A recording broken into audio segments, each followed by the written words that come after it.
या श्लोकामध्ये भगवान आपल्याला मार्गदर्शन करत असताना म्हणतात की माझ्यापासून निर्माण झालेली ही दैवी माया आहे, जी त्रिगुणात्मक माया आहे, ती माया तरुण जाण्यास दुस्तर आहे, म्हणजे कठीण आहे.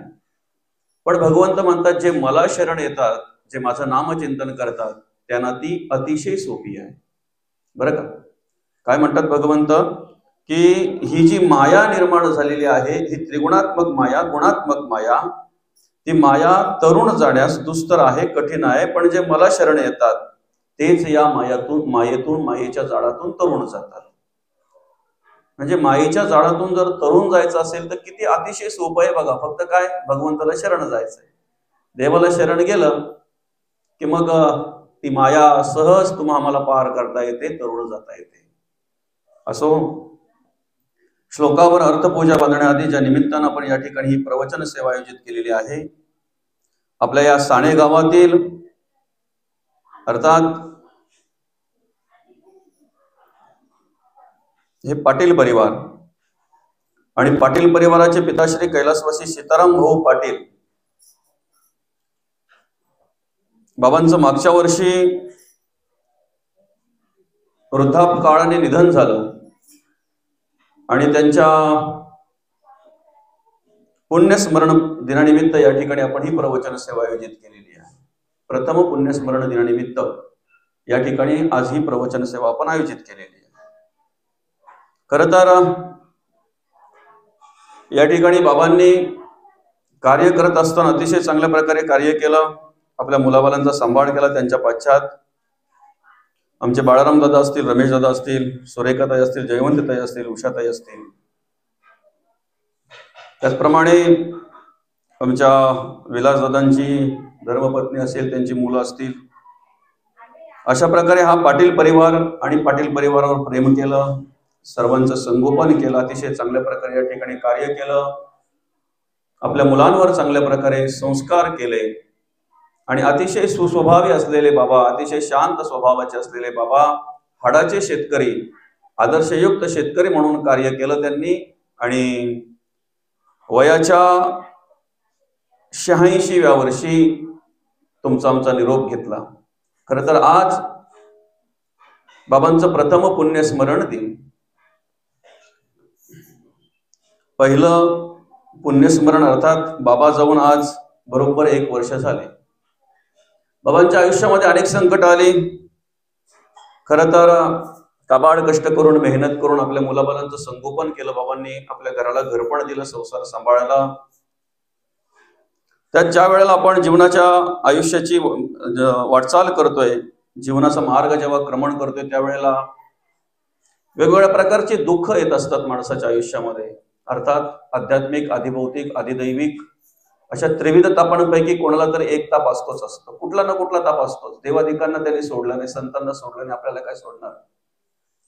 आणि म्हणून खऱ्या अर्थानं या ठिकाणी आपल्या जीवनाची वाटचाल करत असताना, आपल्या आयुष्याची वाटचाल करत असताना बाबांच्या आयुष्यात पहिलं संकट जे ओढवलं ते म्हणजेच कैलासवासी विलास दादा यांचं जवळजवळ 12 वर्षापूर्वी त्यांचं निधन झालं. प्रत्येक बाबाच्या जीवनामध्ये सगळ्यात मोठं दुःख जर असेल तर आपल्या आधी आपल्या मुलाने निरोप घेणं. कुठलाही बाप, कुठलाही असू द्या, कोणताही बाप असू द्या, प्रत्येक आई वडिलांच्या आयुष्यातील सगळ्यात मोठं दुःख जर असेल तर त्यांच्या आयुष्यामध्ये त्यांच्या डोळ्यासमोर त्यांच्या मुलाने जाणं यापेक्षा दुसरं दुःख कुठलं नसेल. बरं का?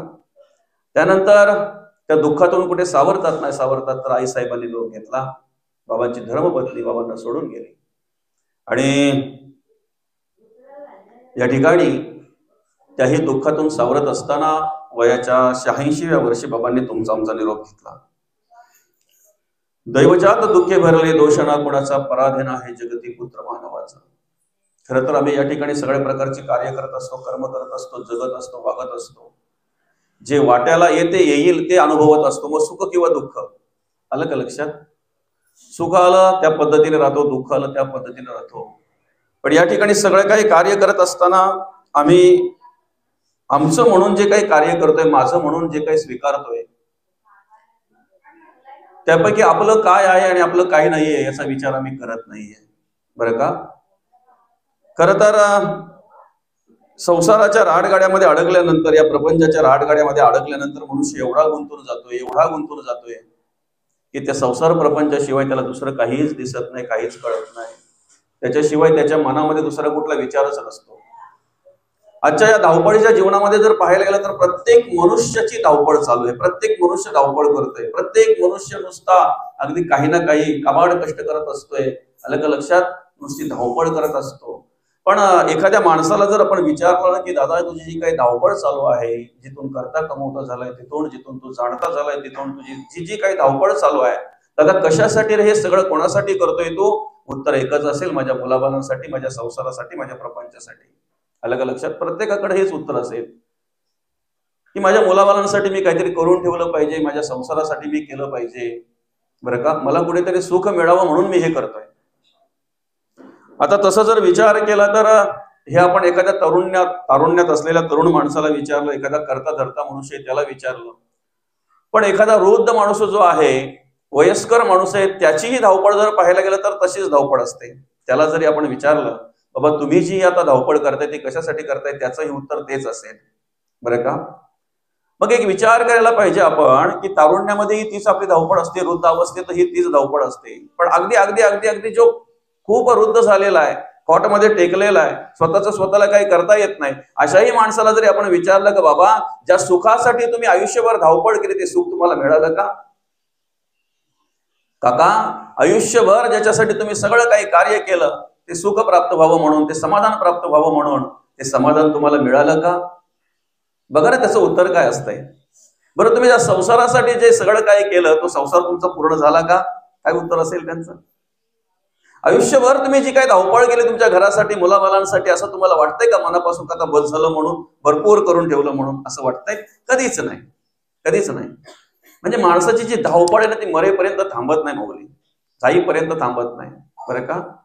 शेवटच्या श्वासापर्यंत त्याची ती धावपळ थांबत नाही. अगदी खॉटमध्ये जरी टेकून राहिला ना मनुष्य, खेळून राहिला ना मनुष्य, तरी सुद्धा तो चिंता तीच करत असतो. माझी शेती, माझी वाडी, माझं घरदार, माझी मुलं बालं कसं सांभाळतात, कसं नाही सांभाळतात, कसं करतात, कसं नाही करतात, तीच चिंता असते त्याला. कारण काय माहितीये का, तर ह्या मायेच्या जाळामध्ये तो एवढा गुंतलेला असतो की त्यालाच कळत नाही मी काय करतोय ते, बरं का. त्यालाच कळत नाही मी जे करतोय ते माझ्या हिताचं आहे काय अनहिताचं आहे, नाही कळत त्याला.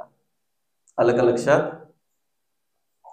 आणि मग काय होतंय माहितीये का, एखादी व्याधी जडली, दुःख प्राप्त झालं, एखादा प्रसंग आला, संकट आला, आणि अशा वेळी कोणीही वाटेकरी नाहीये, कोणी त्याला जवळ नाहीये, कोणी मदतीला नाहीये.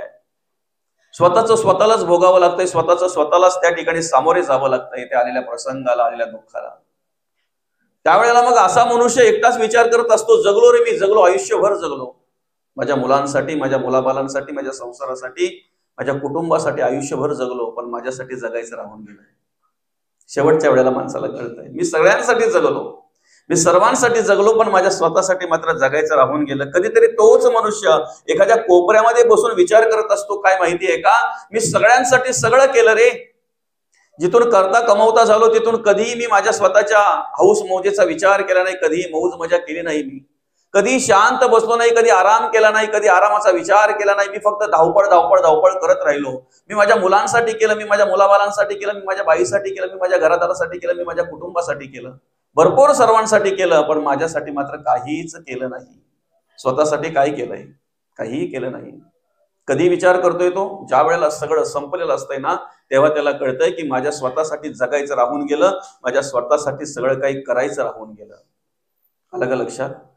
फक्त मनुष्य या ठिकाणी कार्य करत असताना की नाही, माणसाला एखादा समोरचा मनुष्य दिसला ना की मग त्याला असं वाटतं तो माणूस सुखी आहे. आलं का लक्षात? एखाद्या बाईने बघितलं ना की तिच्या अंगावरची साडी, तिच्या अंगावरची ती गंटन, तिच्या अंगावरचं ते सोनं नाणं बघितलं की तिला वाटतंय माझ्यापेक्षा ती सुखी आहे. पण खऱ्या अर्थाने जर पाहायला गेलं तर जगी सर्व सुखी असा कोण आहे, विचारी मना तुझी शोधून पाहे. जगाचा जर आम्ही विचार केला तर जगामध्ये सुखी कोण आहे? बरं का, एकाच मादीचे दोन पोपट. ज्या वेळेला ते एका माणसाने आणलं बाबा, आणल्यानंतर त्याने घरामध्ये ठेवत असताना काय केलं माहितीये का, एका पोपटाला लोखंडाच्या पिंजऱ्यामध्ये ठेवलं आणि दुसऱ्या पोपटाला सोन्याच्या पिंजऱ्यामध्ये ठेवलं. ऐकताय ना? एका पोपटाला लोखंडाच्या पिंजऱ्यामध्ये ठेवलं आणि दुसऱ्या पोपटाला सोन्याच्या पिंजऱ्यामध्ये ठेवलं. मला सांगा कुठला पोपट सुखी असेल?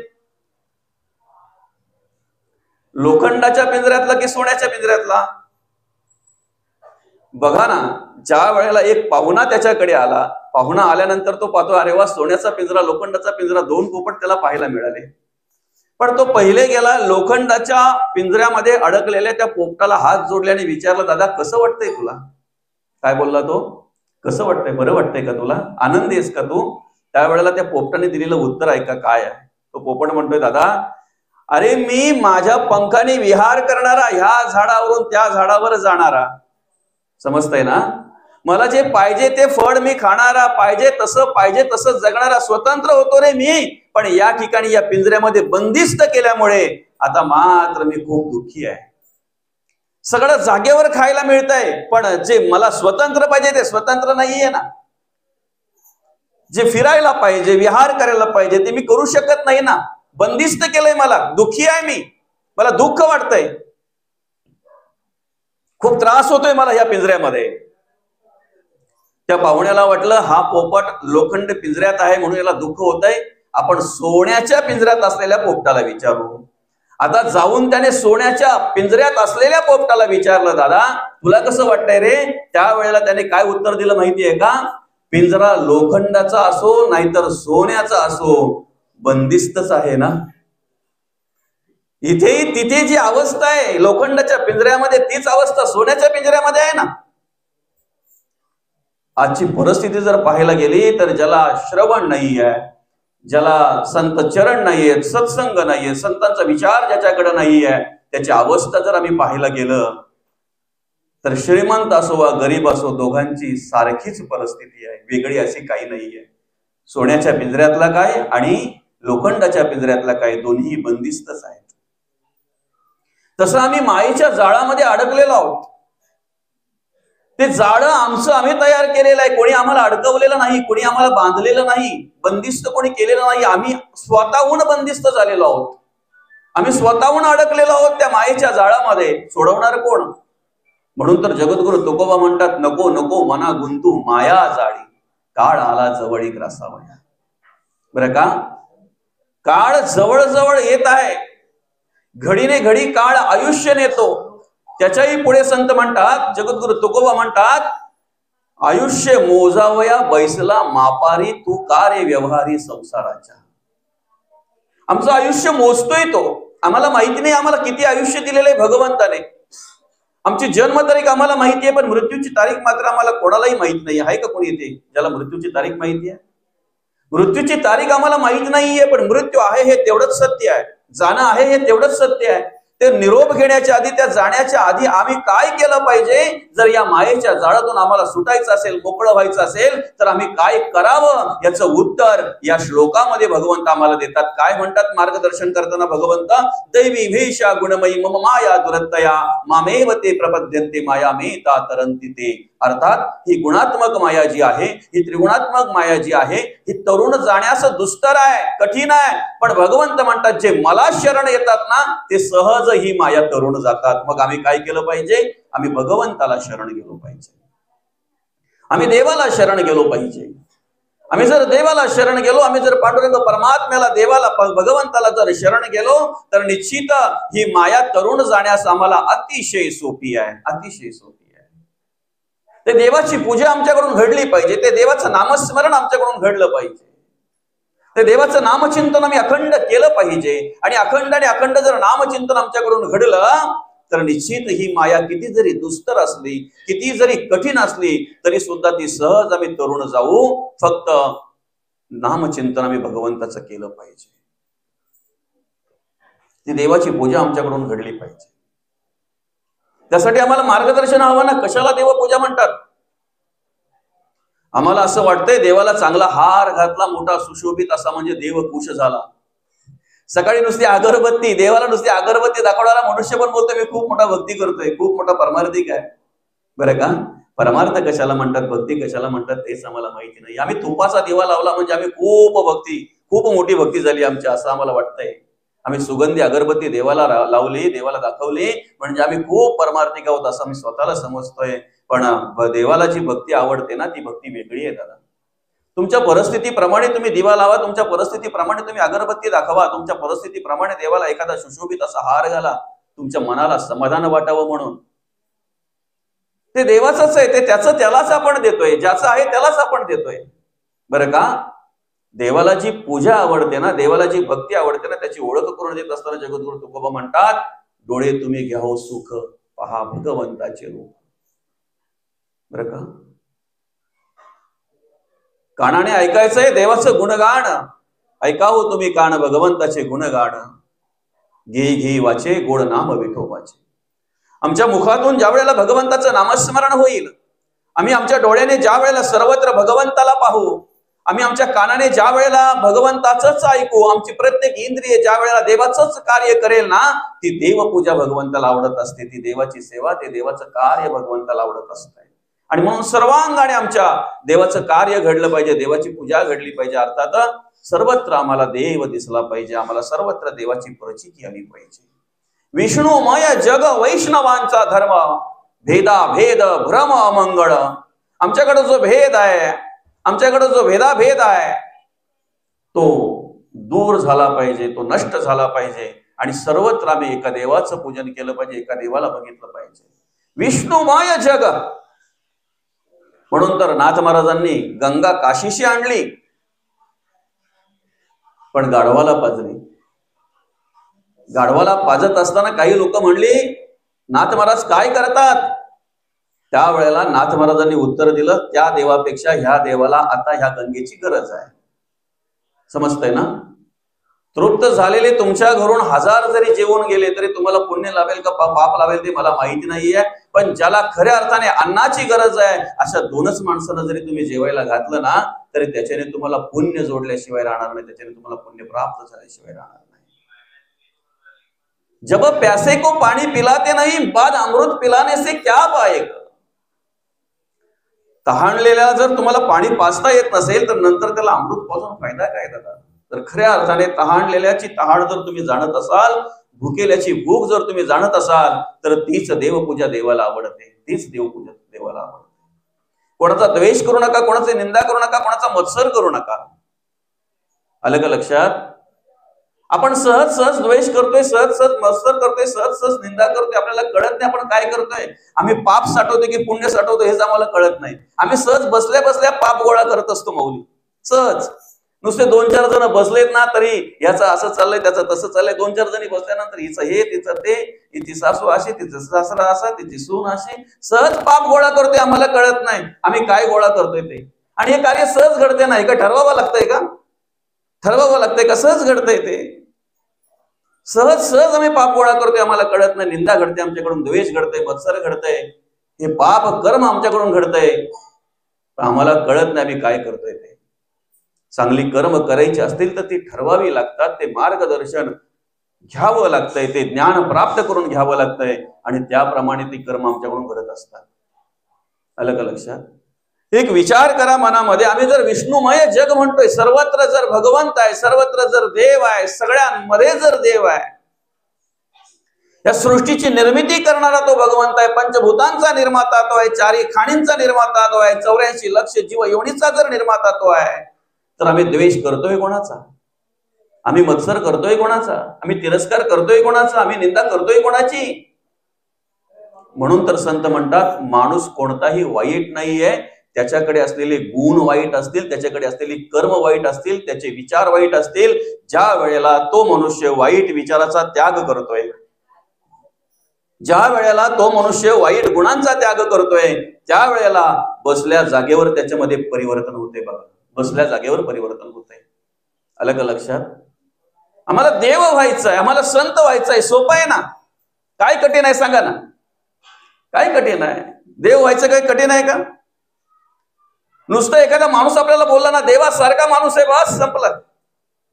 पण तेवढं बोलण्यासाठी आपल्याला काय काय करावं लागतंय ना. देवासारखा माणूस नुसतंच बोलेल का? कोणी बोलेल का? त्यासाठी आम्ही तसं जगलं पाहिजे, वागलं पाहिजे. आमचं जगणं वागणं पाहून लोक म्हणतात देवासारखा माणूस आहे. फक्त त्यासाठी आम्ही काय केलं पाहिजे माहितीये का? आमच्याकडचे जे वाईट विचार आहेत ना, त्यांचा आम्ही त्याग केला पाहिजे. वाईट विचार आहेत त्यांचा आम्ही त्याग केला पाहिजे. साधं उदाहरण आहे, आमच्या माय माऊली ज्या वेळेला घरामध्ये लवकर पहाटे उठतात ना, पण तो प्रश्न पाहिलाय नाही का मावशी, तो विचार पाहिलाय. ज्या वेळेला सकाळी लवकर उठतात, पहाटे उठतात, त्यावेळेला त्यांचं स्वतःचं आवरलं की पहिलं त्यांचं काम काय असतं माहितीये का? घरातला केर बाहेर काढायचा, घर झाडून काढायचं, अंगणा झाडून काढायचा, पूर्ण कचरा गोळा करायचा. बरोबर आहे? घरामध्ये कचरा ठेवत नाही तो का? त्यांना माहिती आहे अवदसा जर असली घरात तर लक्ष्मी येणार नाही. बरोबर आहे का? आणि कचरा म्हणजे काय आहे? कचरा म्हणजे अवदसा आहे ना. बरोबर आहे ना? ज्या वेळेला आम्ही अवदसा बाहेर काढू तेव्हा लक्ष्मी घरात येईल ना. मग त्यासाठी आम्ही काय करतोय माहितीये का? सकाळी उठल्याबरोबर पहिले आमचं घर स्वच्छ करत असतो. घरामध्ये आमच्या कचरा ठेवत नाही का? आमचं घर सुशोभित दिसावं, आमचं घर चांगलं दिसावं, आम्हाला प्रसन्न वाटावं, आम्हाला चांगलं वाटावं म्हणून आम्ही काय करतो? आमच्या घरातला कचरा काढतोय. जेवढ्या तळमळीने आम्ही आमच्या घरातला कचरा काढतोय ना, तेवढ्याच तळमळीने जर आम्ही अंतःकरणातला आमच्या कचरा काढला तर आमचं जीवन सुंदर झाल्याशिवाय राहणार नाही. तेवढ्याच तळमळीने, तेवढ्याच अट्टहासाने जर आम्ही आमच्या मनातला कचरा काढला तर आमचं जीवन सुंदर झाल्याशिवाय राहणार नाही. फक्त तो काढता आला पाहिजे. आम्ही गंगेमध्ये जाऊन शरीर धुतलं ना, शरीराने मी स्वच्छ झालो, पण ते शरीर धुता धुता आम्ही विचार केला का आमचं मन पण धुतलं पाहिजे. आमच्या मनामध्ये जो कचरा आहे, आमच्या मनामध्ये जो मळ आहे तो पण गेला पाहिजे. आमच्या अंतःकरणामध्ये जो मळ आहे तो पण गेला पाहिजे. कधीतरी विचार केला आम्ही? कधीच नाही, कधीच नाही. जोपर्यंत आम्ही आमच्या मनातला कचरा काढत नाही, जोपर्यंत आम्ही आमच्या अंतःकरणातला कचरा काढत नाही, तोपर्यंत आमच्यामध्ये परिवर्तन होणार नाही. दगड एकदाच मंदिरात जातो तो देव होतो. समजतंय ना? दगड एकदाच मंदिरात जातो तो देव होतो. आम्ही रोज जातो, पण जाताना अजून शेजाऱ्यांच्या आवारातली फुलं जर चोरून नेत असू तर आमच्यात परिवर्तन होणार कधी? फरक कळतो ना? समजतंय ना? याचा द्वेष कर, त्याचा मत्सर कर, याचा तिरस्कार कर. आणि एवढा मनुष्य आज वेगळ्या विचाराचा झालेला आहे, खालच्या विचाराचा झालेला आहे की धर्म कार्य करणाऱ्या माणसाला विरोध करायला मागे येत नाही. धर्म कार्य करणाऱ्या माणसाला विरोध करतोय तो. त्याच्याने स्वतःने तर होत नाही काही धर्म कार्य, पण धर्म कार्य करत असेल त्यालाही विरोध करतोय तो. कधी परिवर्तन व्हायचं आमच्यामध्ये? आम्ही माऊली ज्ञानोबा नेहमी ऐकतोय, आम्ही जगद्गुरु तुकोबा नेहमी ऐकतोय, आम्ही शांती ब्रह्म नाथ महाराज नेहमी ऐकतोय, संत शिरोमणी नामदेव महाराज नेहमी ऐकतोय, आम्ही जनाबाई कान्होपात्रा बहिणाबाई नेहमी ऐकतोय. आमच्यामध्ये का परिवर्तन होत नाही? तो कचरा महत्वाचा आहे, ती घाण महत्वाची आहे, ते वाईट विचार, वाईट गुण महत्वाचे, त्यांचा त्याग केला पाहिजे, त्याग केला पाहिजे. बसल्या जागेवर देव पण येईल, बसल्या जागेवर. फक्त भगवंत काय म्हणतात माहितीये का? आपल्याकडचा कचरा पूर्णपणे बाजूला काढा. देवाला शरण जायचंय ना, देवाला मनुष्य तोच शरण जातो ज्यांनी अभिमानाचा त्याग केलेला, अहंकाराचा त्याग केलेला आहे, ज्याचा अहंकार गळून पडलेला आहे, तो नम्रतेने देवाला शरण जात असतो. किती साधं मांडलंय बघा ना भगवंताने या श्लोकामध्ये. दैवी वेश गुणमयी मम माया दुरत्तया मामे वय प्रपद्यते माया मिता तरंती. ही माया तरुण जाण्यास दुस्तर जरी असली तरी आपल्याला सोपी आहे ना. का सोपी आहे? फक्त तुम्ही देवाला शरण जा. आणि देवाला जर शरण जायचं असेल तर त्यासाठी पहिला आपला अहंकार गळून पडला पाहिजे, अहंकार बाजूला ठेवला पाहिजे, त्याग केला पाहिजे ना. आमच्याकडे नम्रता पाहिजे, आणि नम्रता असेल तर परिवर्तन होईल. आम्ही वाईट विचार बाजूला सारले पाहिजेत. साधं उदाहरण आहे, देवपूजा करताना आपण मळलेल्या हाताने देवपूजा करतो का? देवपूजा करायची असेल, मंदिरात जर जायचं असेल तर आपण आंघोळ न करता मंदिरात जातो. मंदिराच्या बाजूशी जाणाऱ्या माणसाला आवाज दिला, हो दादा या ना इकडे, प्रसाद घ्या, आरती झाली आताच. तो काय बोलतो माहितीये का? नाही दादा अजून आंघोळ नाही झाली. म्हणजे त्याला एवढं कळतंय आंघोळ झालेली नाही, मी मंदिरात जाऊ शकत नाही, माझे हात स्वच्छ नाहीत, माझे हात माखलेले आहेत, मी देवाची पूजा करू शकत नाही. त्यासाठी हात शुचिर्भूत पाहिजेत. शरीराने जेवढा आम्ही विचार करतो तेवढा जर मनाने विचार केला तर परिवर्तन व्हायला वेळ लागेल. शरीराने जेवढा आम्ही विचार करतो तेवढा जर अंतःकरणाने जर आम्ही विचार केला तर परिवर्तन व्हायला वेळ लागेल का? मग ते कोणाच्या हातात आहे? आमचं अंतःकरण स्वच्छ करायला लोक येतील? भरलंय कोणी ते? आपण का लोकांनी? मन आमचं जे भरलंय वेगवेगळ्या विचारांनी, ते आपण भरलंय का लोकांनी भरलंय? ज्याने कचरा भरलाय त्याने साफ करावा ना. आम्ही जर आमचं अंतःकरण जर आम्ही भरलेलं आहे, आमचं मन जर वेगवेगळ्या विचाराने जर आम्ही भरलेलं आहे, तर आम्हाला ते मोकळं करायचं आहे. म्हणून माऊली म्हणतात, आपुली आपण करा सोडवणं, संसार बंधन तोडावे. मायेच्या जाळामध्ये आम्ही स्वतःहून अडकलेलो आहोत, आम्हाला कोणी अडकवलेलं नाही. जर आम्ही स्वतःहून जर अडकलेलो आहोत आणि आम्हाला स्वतःला जर मोकळं व्हायचं, तर त्यासाठी आम्ही स्वतः प्रयत्न केलं पाहिजे. आपुली आपण करा सोडवणं, स्वतः प्रयत्न केले पाहिजेत. माझ्याकडे हे वाईट विचार नको आहेत, मला त्रास देणारे विचार माझ्याकडे नको आहेत. एखादी त्रास देणारी वस्तू जर आमच्या घरात असेल, तर मारका बैल आम्ही घरी ठेवतो का? त्याची सेवा करू ना, त्याला मस्त सांभाळू वगैरे सगळं काही. पण ज्या दिवशी आम्हाला कळेल हा बैल मारायला लागला, त्याच दिवशी लगेच गिऱ्हाईक शोधतो तो. मारका बैल आम्ही घरात ठेवत नाहीत, चावका कुत्रा आम्ही घरात ठेवत नाहीत. आमच्या घरात विंचू आला, त्याला आम्ही जवळ करू, त्याला असं हात फिरवू, मस्त आहे, मस्त रंग आहे, कलर चांगला आहे, काय माऊली? नाही ना. मारका बैल जर आम्ही घरात ठेवत नाही, चावका कुत्रा जर आम्ही घरात ठेवत नाही, विंचू जर आम्ही घरात पाळून ठेवू शकत नाही, एखादा साप जर आमच्या घरात आला, तर त्याला कसं बाहेर काढायचं त्यासाठी मी प्रयत्न करतोय. कारण पाय बी पडलं तर चावेल, त्याचा तो काम करेल ना. ज्याच्याने आम्हाला त्रास होतोय त्या गोष्टी जर आम्ही आमच्या घरात ठेवत नाहीत, तर ज्याच्याने आम्हाला त्रास होतो ते विचार आम्ही आमच्या अंतःकरणात का ठेवावं? साधं आहे ना. प्रयत्न केला पाहिजे. प्रयत्न जर केला तर निश्चित परिवर्तन झाल्याशिवाय राहणार नाही. प्रयत्न केला तर निश्चित परिवर्तन झाल्याशिवाय राहणार. जाता येता अनेक लोकांना ठेच लागायची त्या दगडाची. रस्त्यात असलेला मोठा दगड, कोणाचे डोके फुटायचे, कोणाची ठेच लागून डोकं फुटायचं, कोणाच्या ठेच लागायची, कोणाला काय त्रास व्हायचा, अनेकांना त्रास व्हायचा त्या दगडाचा. प्रत्येक जण विचार करायचा की हा दगड रस्त्यामध्ये बाहेर केला पाहिजे, बाजूला केला पाहिजे, बाजूला सारला पाहिजे याला. पण हिंमत कोणाची आहे त्याला बाजूला सारायची? काही असे दगड असतात गावामध्ये, अख्ख्या गावाला त्रास असतो, पण बाजूला कोणी करू शकत नाही त्यांना, बरं का? असे काही असतात ना, अख्ख्या गावाला त्रास असतो. अख्ख्या आळीमध्ये एखादी बाई अशी असते की ती जिच्या घरात जाईल 5 मिनिटं बसली ना आणि बाहेर निघली का आपण समजायचं संध्याकाळी यांच्या घरात झाली. काय सांगेल सासूविषयी, काय सांगेल सुनेविषयी तिचं तिलाच माहिती. बरोबर लावून देईल, बाहेर पडेल, संध्याकाळी त्यांची झाली की परत मिटवायला तीच. लेकी माई लेकी सारख्या राहिल्या तुम्ही, आता कागद भांडता तर भांडणीच लावून दिली. अशी काही दगड असतात, अख्ख्या गावाला त्रास आहे पण कोणी बाजूला करू शकत नाही. पण ऐका ना, जो रस्त्यावर असलेला दगड अख्ख्या गावाला त्रास होता, ज्या वेळेला त्याच रस्त्यातून एक साधू पुरुष आले, त्यावेळेला त्या साधू पुरुषाने सांगितलं त्या गावकऱ्यांना, त्या ग्रामस्थांना, हा दगड मला पाहिजे. काय सांगितलं? हा दगड मला पाहिजे, हा दगड मी घेऊन जातोय. ग्रामस्थांना एवढा आनंद झाला की ते मनामध्ये विचार करायला लागले, असाच माणूस आम्ही शोधत होतो. आम्हाला कित्येक वर्षापासून वाटत होते की हा बाजूला करावं, पण बाजूला करायची कोणाची हिंमत नव्हती. ठीक आहे, तुम्हाला पाहिजे घेऊन जा. आनंदाने निरोप दिला त्याला, जा बाबा घेऊन जा. आनंदाने नेऊन दिलं त्याला. ऐका ना, 4 वर्षानंतर तेच साधू त्या गावामध्ये आले आणि काय म्हणतात माहितीये का, तुमच्या गावामध्ये अमुक अमुक देवाचं मंदिर आपल्याला बांधायचं आहे, मंदिराचं काम तुम्ही करायचं, मूर्ती माझ्याकडून. 4 वर्षानंतर मंदिराचं बांधकाम सुरू केलं. बांधकाम पूर्ण झालं. प्राणप्रतिष्ठेसाठी ती मूर्ती गावामध्ये आणली. ती गावामध्ये मूर्ती आणल्यानंतर ग्रामप्रदक्षिणेच्या वेळेला जो तो त्या मूर्तीकडे निहाळून पाहतोय, जो तो आश्चर्यचकित होतोय, पाहिल्यानंतर आकर्षित होतोय. प्रत्येक ग्रामस्थाच्या मनामध्ये एकच विचार आहे, ही मूर्ती किती सुबक आहे, ही मूर्ती किती सुंदर आहे. बघितल्यानंतर मनुष्य आकर्षित होतोय. बघितल्यानंतर माणसाला पाहावतच राहावं असं वाटतंय. किती सुंदर कोरीव काम केलंय. मूर्ती माणसाकडे पाहते, हसते, किती मस्त, अगदी जबरदस्त. जो पाहतोय तो आकर्षित होतोय.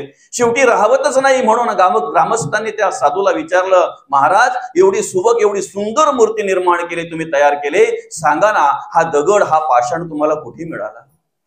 साधूने सांगितलं, हाच तो पाषाण, हाच तो दगड, तुमच्या रस्त्यावरचा तुम्हाला त्रास देणारा. अरे बापरे, एवढं परिवर्तन झालं.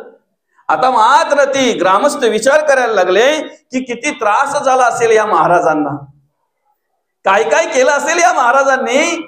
त्या दगडाचं मूर्तीमध्ये रूपांतर केलं. विचार करायला लागले, सगळे विचार करायला लागले, विचारग्रस्त झाले आणि विचार करता करता राहवतच नाही. म्हणून काहींनी विचारलं, महाराज नतमस्तक होतो तुमच्या चरणाशी. काय काय त्रास करावा लागला असेल तुम्हाला, काय त्रास घ्यावा लागला असेल, किती मेहनत घ्यावी लागली असेल तुम्हाला. त्या दगडाचं या मूर्तीमध्ये रूपांतर करायला तुम्हाला काय काय काय काय करावं लागलं असेल? त्यावेळेला त्या साधूने दिलेलं उत्तर ऐका. साधू म्हणतायत, दादा मला काहीही करावं लागलं नाही. काय म्हणतायत? मला काहीही करावं लागलं नाही. खरं तर प्रत्येक दगडात देव आहे. ऐकताय ना? काय म्हणतात? प्रत्येक दगडात देव आहे. तसा ह्या दगडात सुद्धा देव अगोदरच होता. फक्त नको असलेला भाग मी बाजूला केला, काढून टाकला. देव आपोआप तयार झाला. देव आपोआप दिसायला लागला ना. इथे बसलेल्या प्रत्येक, आता मी बोलत नाही ना, तुम्ही बोला आम्हाला दगड बोलता, आहे की ना?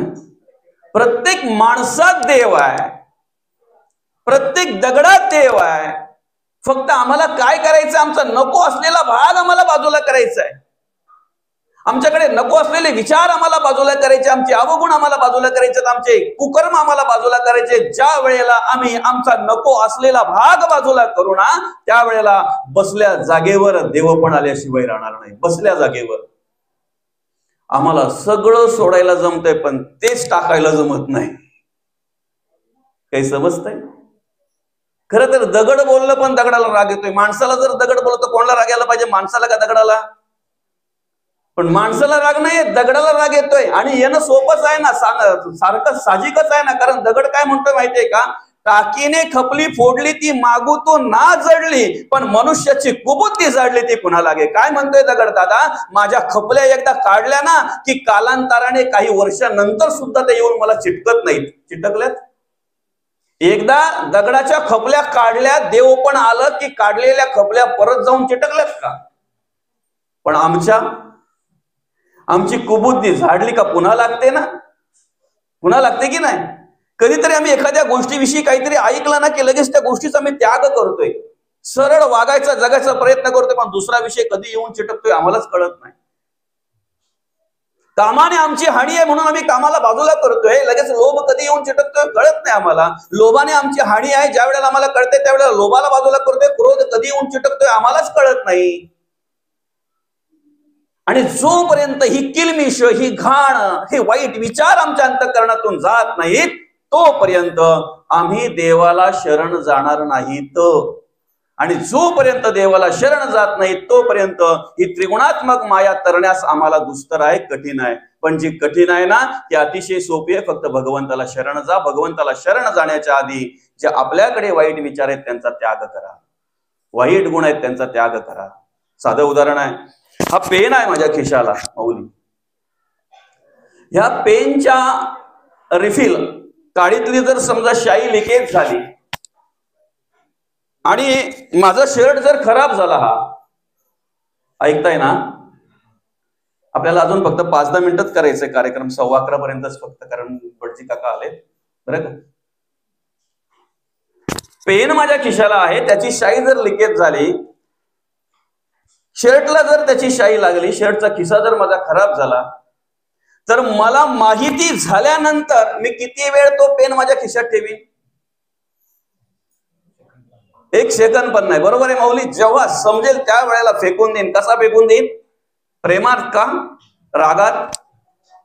रागात फेकून देईन. का रागात फेकून देईन? एवढा चांगला शर्ट माझा खराब झाला, एवढा चांगला शर्ट माझा 10 रुपयाच्या पेनाने खराब केला, तो किती द्वेषाने किती रागाने फेकून देईल सांगा ना.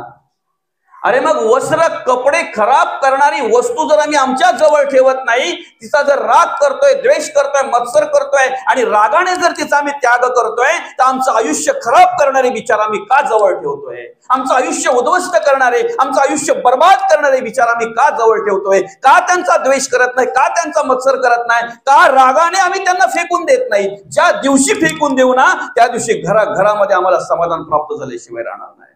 ज्या ठिकाणी आम्ही आहोत ना त्याच घरामध्ये, त्याच ठिकाणी आम्हाला सुख प्राप्त झाल्याशिवाय राहणार नाही. फक्त दुःख देणारे वेगळे करा, दुःख देणारे वेगळे करा. कसं वागावं, कसं जगावं ना, यालाच परमार्थ म्हणतात, यालाच भक्ती म्हणतात बरं का. खूप अभ्यास केला, खूप वाचन केलं, खूप ओव्या पाठ केल्या, खूप ग्रंथ वाचले म्हणजेच परमार्थ नाही. केलं पाहिजे, कसं जगावं, कसं वागावं हे कळावं म्हणून ज्ञान पाहिजे. पण तुमच्या ज्ञानाचा उपयोग तुम्हाला झाला पाहिजे. नुसतं पांडित्य जर असेल, नुसते बडबड जर असेल, वाचाल बडबड त्याला म्हणतात, आहे की नाही? वाचाल बडबड, हे केलं पाहिजे, ते केलं पाहिजे, असं जगलं पाहिजे, तसं जगलं पाहिजे, पण याच्याकडे एक पण नाही. काहीतरी म्हणतात ना, लोका सांगे ब्रह्मज्ञान आणि आपण स्वतः कोरडे पाषाण. प्रवचन झालं कुठं नाही झालं का मागच्या बाजूला जाऊन लगेच तंबाखू काढायची. काय कार्यक्रम झाला कुठे नाही झाला की मग पॉकेटावरून मांडायचं. जे काय असेल ते आम्हाला बर्बाद करणारे, उद्ध्वस्त करणारे अनेक एक काम, क्रोध, लोभ, मद, मत्सर, दंभ, संशय, चिंता, असूया, अद्वया, भावना, कल्पना, इष्णा, वासना, आशा, ममता, तृष्णा कमी आहेत का? मला दम लागला म्हणून थांबलो, याच्यापेक्षा पुढे काय बऱ्याच आहेत. पण तुम्ही चारही युगाचा जर निवाडा घेतला ना, कृता, त्रेता, द्वापर आणि कली, या चारही युगामध्ये माणसाला उद्ध्वस्त करणारे, माणूस असो, साधू असो, ऋषी असो, अजून कोणी असो, देव असो, सगळ्यांना उद्ध्वस्त करणारे हे तीनच आहेत, काम, क्रोध आणि लोभ. कामाचा अतिरेक झाला अत्याचार घडतो, क्रोधाचा अतिरेक झाला हिंसाचार घडतो, लोभाचा अतिरेक झाला भ्रष्टाचार घडतो. कोण आहे ते? तुम्ही ऋषी मुनी जे आपण ऐकतोय, हजारो वर्ष तपश्चर्या करून सुद्धा काही वेळेला त्यांची अवस्था बघा काय झालेली आहे. इंद्र पदाला जाऊन सुद्धा अहिल्याकडे वाईट नजरेने पाहण्याची इच्छा झाली. बघा पडली ना, इकडे शिळावून पडायची वेळ आली. का? इंद्रपद म्हणजे काय साधं आहे का? एवढ्या उच्च पदाला जाऊन सुद्धा जर त्याच्याकडे तो विचार येत असेल तर सांगा ना, आम्हाला उद्ध्वस्त करायला त्यांना किती वेळ लागणार आहे? इंद्र पदाला जाऊन जर त्याच्याकडे वाईट विचार येतोय तर तुम्ही आम्ही कोण आहोत? कसं जगावं, कसं वागावं? खरा तो एकची धर्म जगाला प्रेम अर्पावे. कुठल्या घरात जन्म व्हावा हे आमच्या हातात नाहीये, पण ज्या घरात जन्म झालाय ना त्या घराचं स्मशान करायचं की मंदिर करायचं हे मात्र आमच्या हातात आहे. आमच्या हातात आहे ना, काय करायचं, त्या घराला कसं घरपण द्यायचं. आमच्या संसारामध्ये आम्ही रममाण होऊन त्या संसारामध्ये एकनिष्ठेने पतिव्रता म्हणून कशा प्रकारे जगावं, कशा प्रकारे वागावं, आमच्या मुलाबाळांचं संगोपन आम्ही कशा प्रकारे करावं, त्यांच्यासाठी संपत्ती कमवता कमवता संस्कार संस्कृती कशी निर्माण करावी याचा विचार आम्ही केला पाहिजे. आज मनुष्य फक्त संपत्ती कमवून ठेवतोय, संपत्तीच्या नादामध्ये आपण काय करतोय ही त्याला कळत नाही. आणि मग शेवटी अवस्था काय होते माहितीये का? लोकांना लुबाडून, चोरून, लुबाडून, अधर्माने, अनितीने आणलेली संपत्ती कधी माणसाला सुख देत नाही आणि त्या संपत्तीवर पोचलेली संतती कधी माणसाला सुख देत नाही. म्हणून घाम गाळून, कष्ट करून, मेहनत घेऊन आपले जे आहेत ते आपले या पद्धतीने जे आम्ही आणतोय, जे काही द्रव्य असेल ते, जे काही आम्हाला प्राप्त झालं असेल ते खूप सुखदायक असते, खूप समाधान देऊन जाते. ते आम्हाला खूप समाधान देऊन जाते. पैसा कमवणं तुम्ही मुलाबाळांसाठी कमवून ठेवलाच पाहिजे, नाहीतर उद्या तेच तुम्हाला वेडे वाकडे बोलतील. पण ऐका ना, तो कमवता कमवता कधीतरी हा पण विचार करा की त्या मुलांवर आम्हाला संस्कार करण्याची जबाबदारी आमची आहे.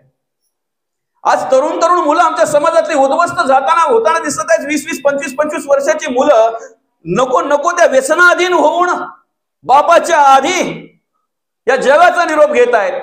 व्यसनाधीन होऊन आपलं आयुष्य बर्बाद करतायत. अरे कुठल्या आईला वाटतंय माझ्या मुलीने वाईट कर्म करावी? प्रत्येक आई आपल्या मुलीला चांगलंच शिकवत असते. माझ्या मुलीने सरळ चालावं त्यासाठी ती उदाहरण देत असते. बाई, आमच्यावर पण अनेक आघात आले, अनेक प्रसंग आले, आम्ही सुद्धा जगलो, वागलो, बाजारामध्ये गेलो, आम्ही सुद्धा शाळा शिकलो, पण कधी आमच्याकडे वाईट विचार आला नाही. कधी कोणी आमच्याकडे वाईट नजरेने पाहायचा विचार केला आणि ज्यांनी केला त्यांचा थोपाट रंगवल्याशिवाय आम्ही राहिलो नाही. ती आई त्या मुलीला सांगत असते. कुठल्याच बापाला वाटत नाही की माझ्या मुलाने व्यसनाधीन व्हावं, माझ्या घराचं स्मशान करावं, माझ्या घराचं बर्बाद करावं, त्याची मुलं रस्त्यावर यावी, त्याची मुलं बाला रस्त्यावर यावी. कधीच कुठल्याच बापाला असं वाटत नाही की माझ्या मुलाने व्यसनाधीन व्हावं म्हणून. पण नको ते विचार आम्हाला तरी सुद्धा का पाहायला मिळतात? आमचे आई वडील जर आमच्यावर चांगलेच संस्कार करत असताना सुद्धा आमच्याकडे वाईट गुण का येतात? त्याला कारण म्हणजे आमचं जगणं वागणं, आम्हाला झालेला संग, आम्ही कोणाच्या जोडीला बसतोय, आम्ही कुठे बसतोय, याच्यावर सगळे आमचे विचार अवलंबून आहेत, याच्यावर सगळं आमचं जगणं वागणं अवलंबून आहे. आणि म्हणून खऱ्या अर्थाने या वृद्ध माणसांनी जसे दिवस काढले, ज्या पद्धतीने जगले वागले, बरं का, म्हणून मी कुठेही गेलो ना बाबा की प्रत्येक ठिकाणी सांगतो, तुमच्या घरात ना म्हातारी वृद्ध माणसं जी आहेत ना त्यांना खूप सांभाळा. तुमची संपत्ती, तुमची प्रॉपर्टी, तुमचं ऐश्वर्य जेवढं काळजीपूर्वक सांभाळतात त्यापेक्षा विशेष काळजीपूर्वक तुमच्या घरातली म्हातारी माणसं सांभाळा, वृद्ध माणसं सांभाळा. कारण तुमच्या घरातली खरी संस्कृती आणि संस्कार ते आहेत. तुमच्या घरातली खरी लक्ष्मी ती आहे, तुमच्या घरातली वृद्ध माणसं, बरं का. कारण आम्हाला बऱ्याचशा गोष्टी माहिती नाहीत ना.